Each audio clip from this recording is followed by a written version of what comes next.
जय हिंद विद्यार्थियों, स्वागत है आपका अपने YouTube चैनल अध्ययन विद कौशल में। आज हम पढ़ने वाले हैं कक्षा 10 का चैप्टर 6 जिसका नाम है जैव विक्रम।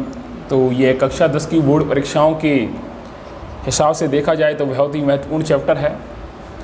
विद्यार्थियों, जैव विक्रम के अंदर हम जो पढ़ने वाले हैं वह उत्तर प्रदेश माध्यमिक शिक्षा बोर्ड 2023 की बोर्ड परीक्षाओं में आने वाले क्वेश्चन होंगे जो कि परीक्षा की दृष्टि से बहुत ही ज़्यादा महत्वपूर्ण रहेंगे।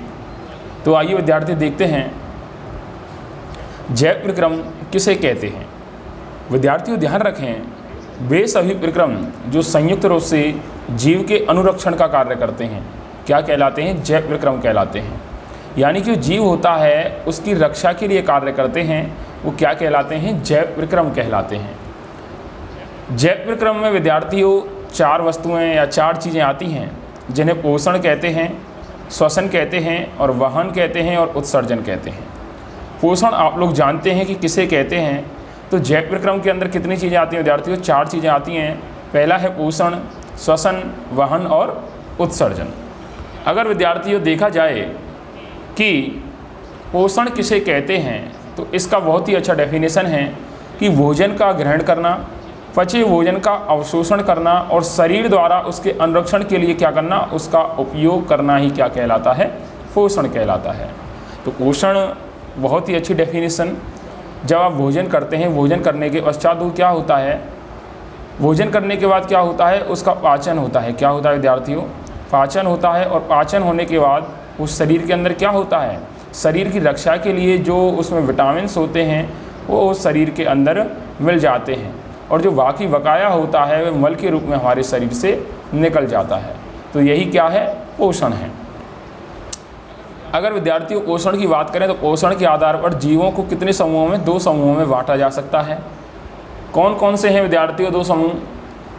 दो समूह हैं विद्यार्थियों, स्वपोषी पोषण और विषमपोषी पोषण। स्वपोषी पोषण किसे कहते हैं? पोषण का वह तरीका जिसमें जीव अपने आसपास के वातावरण में उपस्थित सरल अजय पदार्थों जैसे कार्बन डाइऑक्साइड, देखिए विद्यार्थियों CO2 को हम क्या कहते हैं? CO2 को कहते हैं विद्यार्थियों कार्बन डाइऑक्साइड। क्या कहते हैं विद्यार्थियों? कार्बन डाइऑक्साइड कहते हैं। Carbon dioxide. पानी और सूर्य के प्रकाश से क्या बनाते हैं? अपना भोजन स्वयं बनाते हैं, जिसमें क्या आते हैं? हरे पौधे आते हैं। हरे पौधे प्रकाश की उपस्थिति में स्वयं भोजन बनाते हैं तो उन्हें हम स्वपोषी पोषण कहते हैं। विषमपोषी पोषण जो कि दूसरा है, पोषण का वह तरीका जिसमें जीव अपना भोजन स्वयं नहीं बना सकता है। जो अपना भोजन होता है उसको वह स्वयं नहीं बना सकता है, बल्कि क्या करता है? अपने भोजन के लिए अन्य जीवों पर निर्भर होता है। अन्य जीवों पर निर्भर होता है। मानव क्या करता है? खाना खाने के लिए अनाज उगाता है। जैसे मांसाहारी कुछ मनुष्य होते हैं वो अंडा या मांस खाते हैं तो वो दूसरे जीवों पर निर्भर होते हैं। तो मानव और अन्य जीव इसके अंतर्गत आते हैं। जैसे जीव में कौन आएगा? जैसे शहर भी आ सकता है। ये क्या होता है? दूसरे जीवों पर निर्भर होते हैं, वही विषमपोषी पोषण कहलाते हैं। आगे देखते हैं विद्यार्थियों, स्वपोषी पोषण के बारे में देख लेते हैं।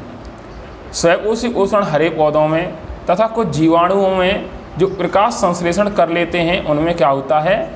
स्वपोषी पोषण होता है। दोबारा से देखेंगे, हरे पौधों में तथा कुछ जीवाणुओं में प्रकाश संश्लेषण कर सकते हैं। जो क्या कर सकते हैं? विद्यार्थियों प्रकाश संश्लेषण कर सकते हैं, उनमें क्या होता है?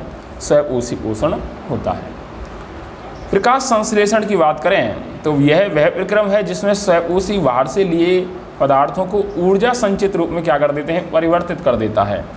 वे पदार्थ कार्बन डाइऑक्साइड तथा जल के रूप में क्या लिए जाते हैं, जो सूर्य के प्रकाश तथा क्लोरोफिल की उपस्थिति में क्या बनाते हैं? कार्बोहाइड्रेट में परिवर्तित कर दिए जाते हैं। किसमें विद्यार्थियों?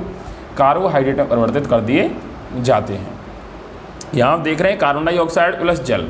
कार्बन डाइऑक्साइड प्लस जल आपस में जब क्रिया करते हैं तो क्या बनता है? ग्लूकोज, ऑक्सीजन और जल का निर्माण होता है। किसका निर्माण होता है? जल का निर्माण होता है। नेक्स्ट विद्यार्थियों बात करेंगे प्रकाश संश्लेषण के लिए आवश्यक सामग्री कौन कौन सी हैं। प्रकाश संश्लेषण में विद्यार्थियों सूर्य का होना बहुत ज़्यादा आवश्यक है। अगर सूर्य का प्रकाश नहीं होगा तो पेड़ पौधे किस प्रकार से अपना भोजन बनाएंगे? क्लोरोफिल की सहायता कार्बन डाइऑक्साइड स्थलीय पौधे से वायुमंडल से प्राप्त करते हैं। कार्बन डाइऑक्साइड कहाँ से प्राप्त की जाती है? वायुमंडल से प्राप्त की जाती है कार्बन डाइऑक्साइड। ये पेड़ पौधे क्या करते हैं, भोजन बनाने में जिनका भोजन है पेड़ पौधों का कार्बन डाइऑक्साइड है, और ऑक्सीजन किसका है, मनुष्य क्या है, किसका है, मनुष्य का। जल, स्थलीय पौधे जड़ों द्वारा मिट्टी से जल का अवशोषण करते हैं। क्या करते हैं, जल का अवशोषण करते हैं मिट्टी के द्वारा। तो ये 4 चीज़ प्रकाश संश्लेषण में बहुत ज़्यादा महत्वपूर्ण है। आगे बात करते हैं विद्यार्थियों, प्रकाश संश्लेषण के दौरान निम्नलिखित घटनाएं होती हैं। नंबर 1, क्लोरोफिल द्वारा प्रकाश ऊर्जा को अवशोषित करना। नंबर 2, प्रकाश ऊर्जा को रासायनिक ऊर्जा से रूपांतरित करना। किसको, प्रकाश ऊर्जा को रासायनिक ऊर्जा में। ध्यान देंगे, प्रकाश ऊर्जा को किसमें विद्यार्थियों, रासायनिक ऊर्जा में क्या करना है, रूपांतरित करना है। तीसरा है कार्बन डाइऑक्साइड का कार्बोहाइड्रेट में अपचयन। देखिए, एक होता है अपचयन और एक होता है उपचयन, और इस अवक्रिया को कहते हैं रेडॉक्स अवक्रिया। क्या कहते हैं विद्यार्थियों, रेडॉक्स अवक्रिया के नाम से जानते हैं। रंध्र, आपने देखा होगा रंध्र के बारे में, जिसे हम स्टोमेटा के नाम से जानते हैं। स्टोमेटा क्या होता है, जैसे कोई हमारी पत्ती है, ठीक है, और कोई हमारी पत्ती है, उसके जो छिद्र होते हैं, उसके बीच में जो छिद्र होते हैं, छोटे छोटे छिद्र होते हैं। क्या होते हैं, छोटे छोटे छिद्र होते हैं। पत्ती की सतह पर सूक्ष्म छिद्र होते हैं, जिन्हें हम क्या कहते हैं, रंध्र कहते हैं। क्या कहते हैं विद्यार्थियों, जिन्हें हम क्या कहते हैं, रंध्र कहते हैं। ठीक है, अगर हम देखें तो रंध्र के प्रमुख कार्य क्या हैं। प्रकाश संश्लेषण के लिए गैसों का अधिकांश आदान प्रदान इन्हीं छिद्रों से होता है। कहाँ से होता है, इन्हीं छिद्रों से होता है। वाष्पोत्सर्जन प्रक्रिया में जल का जो जल वाष्प होता है वो रंध्र द्वारा निकलता है। कहाँ से निकलता है, रंध्र द्वारा निकलता है। तो ये छोटे छोटे छिद्र होते हैं, ये क्या होते हैं, रंध्र छिद्र होते हैं। क्या होते हैं, रंध्र छिद्र होते हैं। तो आपको अगर कोई पूछे कि स्टोमेटा किसे कहते हैं, कि जो पत्ती के अंदर छोटे छोटे छिद्र होते हैं उसे हम क्या कहते हैं, रंध्र कहते हैं। वहीं से किसका, जल वाष्प वहाँ से निकलता है। नेक्स्ट विद्यार्थी बात करते हैं, रंध्र पत्ती की सतह पर सूक्ष्म छिद्र श्वसन गैसों का विनिमय और वाष्पोत्सर्जन के लिए खुलते तथा बंद होते हैं। यानी कि जो रंध्र में जो छोटे छोटे छिद्र होते हैं, ये किसके लिए, वाष्पोत्सर्जन के लिए क्या होते हैं, खुलते हैं, कभी बंद होते हैं। तो ये जो चैप्टर है विद्यार्थियों क्लास 10th का, किसका, क्लास 10th का जो चैप्टर है बहुत ही मोस्ट इम्पोर्टेंट है और छठा चैप्टर है। और इसकी जो आपके पास ये जो वीडियो है, फर्स्ट वीडियो है, इसका सेकंड वीडियो आएगा जिसमें चैप्टर ये आपका कंप्लीट हो जाएगा। कक्षा 10 की हाई स्कूल और इंटर की परीक्षाओं की तैयारी के लिए हमारे चैनल को सब्सक्राइब करना ना भूलें। जय हिंद, जय भारत।